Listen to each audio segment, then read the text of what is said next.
Good morning everybody, myself doctor Manish Kumar Jain. আজকে আমি dialysis নিয়ে কথা বলবো। আপনারা জানেন যে অনেক পেশেন্ট আছে যাদের কিডনি পার্মানেন্ট ড্যামেজ হয়ে যায়। তাদের কোনো কিছু সমস্যা নেই, কিন্তু কিডনি পার্মানেন্ট ড্যামেজ, পেশেন্ট খেতে পারে না, বমি হয়, শ্বাসকষ্ট হয়ে ধরে, ফুলে যায়, বিপি কন্ট্রোল হয় না। তখন আমাদের কাছে কিছু অপশন থাকে না, তখন আমরা প্রেসক্রাইবি ডায়ালিসিস করে। ডায়ালিসিস মানে হচ্ছে যে ব্লাডের মধ্যে যে টক্সিক প্রোডাক্ট ডিপোজিট হয়ে যাচ্ছে ওটা বার করা।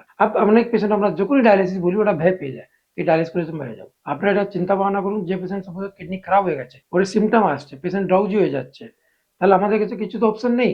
পেশেন্টকে কিভাবে ঠিক রাখা যেতে পারে?